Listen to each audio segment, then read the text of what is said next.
If you was actually going to park here, there'd be some kind of parking garage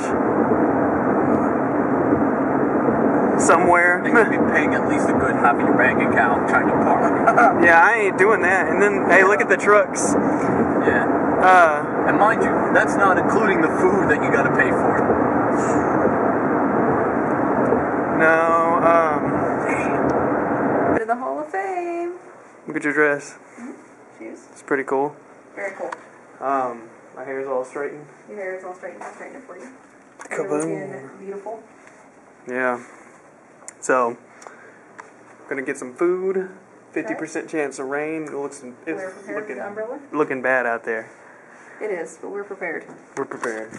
You know, Marco is at ROH. I don't know when he's coming back. I don't know. He left at like 2, and we haven't seen him since. So I guess the plan was, because we was talking about ROH, he planned on going the whole time, but he tried to get us to go both days. It's true. But we didn't do that. We rejected that idea. Yeah. There's the Hall of Fame. There's the super duper dome. It's awesome. Come on down to Polly's Lawn Service. We got all kinds of weed whackers and whatnots over here. If you issue with your blades and your cutting utensils and your weed whacking and all that, well, you come on down and we'll get you fixed up right now. Are you over here, Polly's Lawn Service? Well, the Hall of Fame was really, really cool. I liked it a lot. Yeah, like Lita, who gave a good speech, and Trish Stratus, and Razor Ramon gave like a nice short speech, which was good, and then had your designated bathroom break. Carlos Like, you know when guys go to the bathroom? Oh my gosh. Like Are we having a bathroom side note? Yeah, when you stand up to go to pee, right? That sometimes they don't have the little dividers. Yes. They did not have the dividers at this arena. Good to know. I mean, this is like a very expensive place and no dividers. There was no dividers. So you can't, like, you have to pee in front of other people. It's weird. Why do we do that? I don't know. At least, I have been in places where you pee in a trough. So there'd be 8 guys all around a trough peeing at the same time, clearly able to see each other's junk. What the heck? It's lovely. But anyways. Back to the Hall of Fame. So Jake the Snake Roberts gave like a real... Quit blocking me with the coffee cup. I don't know. I don't know how to operate the camera. Yes, you do. He gave like a real from the heart speech. Like it was like kind of sad. It kind of made me want to cry. Yeah. It was nice and inspirational, so that was cool. And then he was followed up directly with Mr. T. Oh my God. Loves his mama. Look. He loves his mama so much. No, I'm telling you, look. Oh my gosh, it was great. Look, they're live. It was amazing. It was hilarious. It was so funny because like the crowd was completely engaged with it, and like it was like a self-aware thing almost. Because like he was like, well, my mama, and with a straight face. I was waiting for the mama to come out at the main event of Wrestlemania. I mean, he had her put over so much that in other people's speeches, people were saying, look. Where's oh yeah, Jerry Lawler came out was like, you know what, Mr. T, I love your mama too. Exactly. And he it was funny, guys. He like, did if not. You were there live. It was hysterical. He did not get to say his sucker line. Pity the fool. Pity the fool. And he wasn't wearing gold, I don't think, because apparently he has renounced his goldness because that's like living up too high or something. Oh. It's something to do with his Christian beliefs. He quoted the Bible a bunch. Like he did some preaching. He loved his mama. But you know what? Mama did raise 12 kids all by herself. So I thought Mama deserved some credit.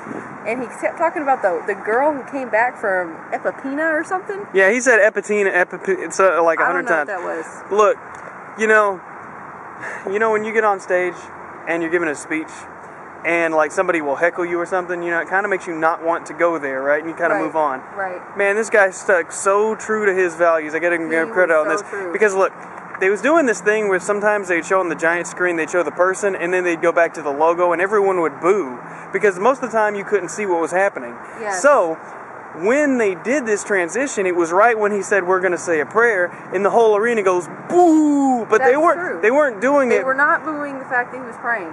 They were booing the fact that our giant screen went away. But see, he didn't know that. And but he yet, didn't care. He prayed anyways. But yet, he said, oh Lord, and he did an entire. And I was like, good for you, bro. So he didn't give a damn what people thought, and that was cool. That was real cool. Look, he just wanted to get up there and talk about his family and his mama and the things that meant good to him, and I thought that was okay. Interesting enough, he really didn't talk I mean, he talked so much about his mama, I'm not sure. Maybe he did put over the WWE. No, he did.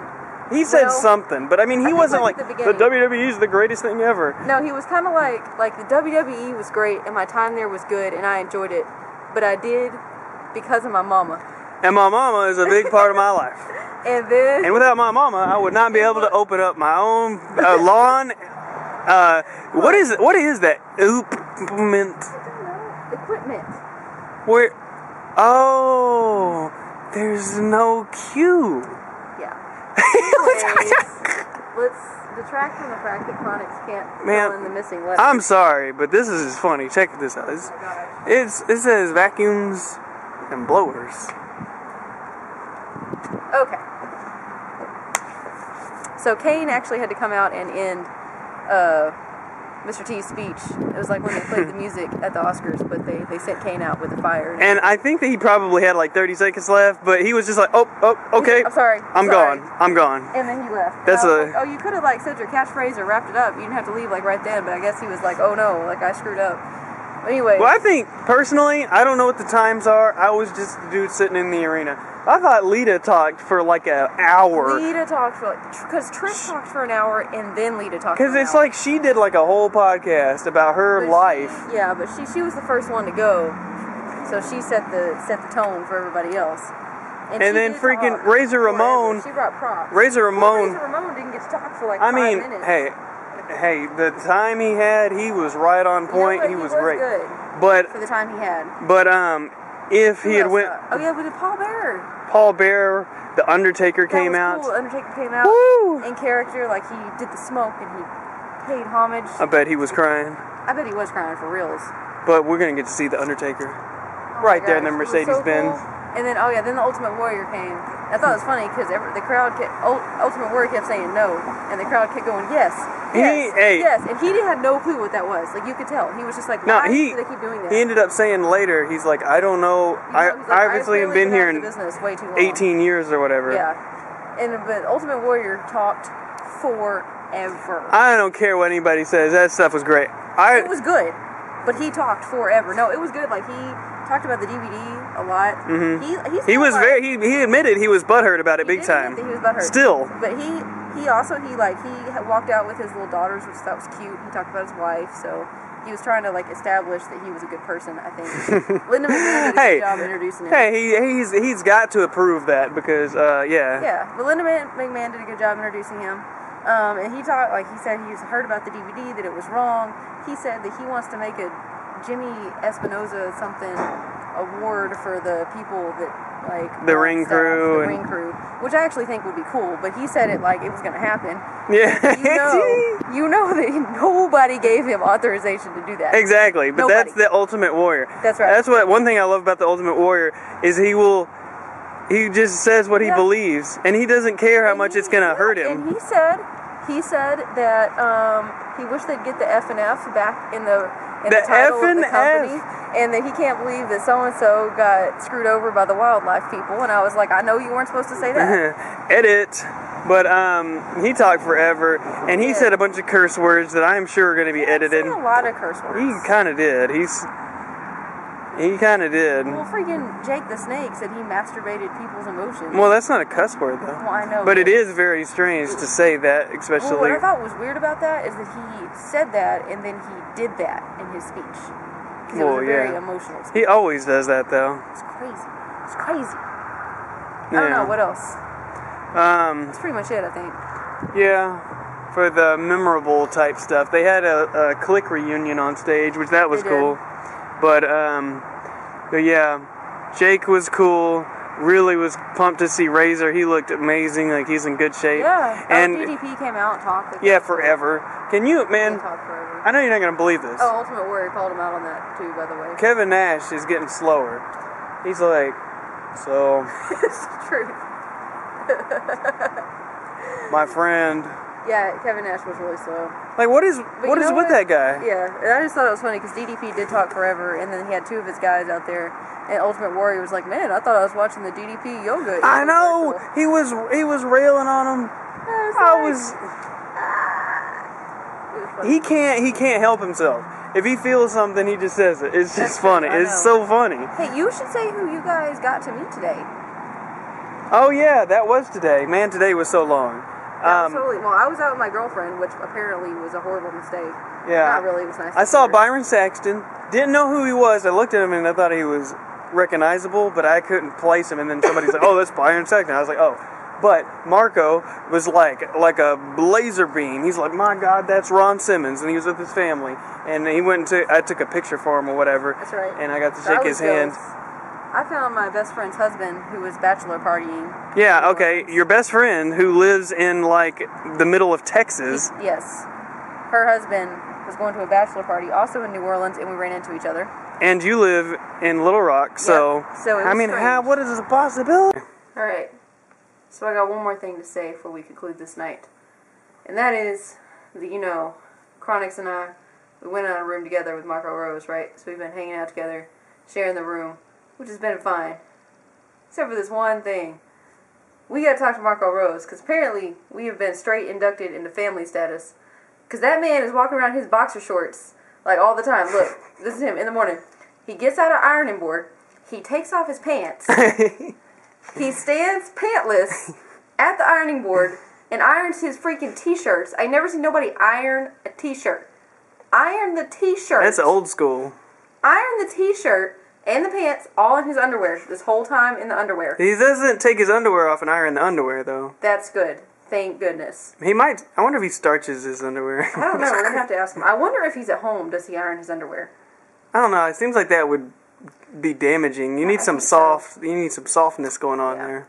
But anyways, so he stands in his boxers. He does have a shirt on. Irons the t-shirt. Irons the jeans. And then puts his clothes on. No, he was walking around. No, that's true, yeah. He was walking around holding his pants. That's true. for like an hour.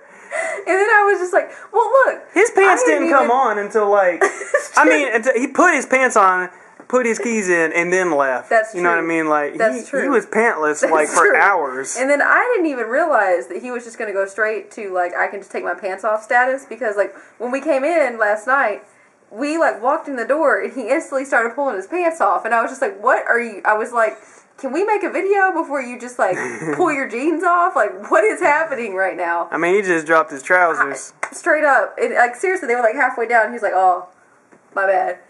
But, yeah. So, I just want y'all to know that is what Marco Rose does in the morning. I mean, I looked at him crazy. He irons pantless. I mean, I looked at him... I looked at him crazy. But he just looked at me crazy back, like, you don't iron your pants with your pants off? He asked us, he's like, do you guys want to use the iron? And we're just like, we're wearing t-shirts today, bro. Like...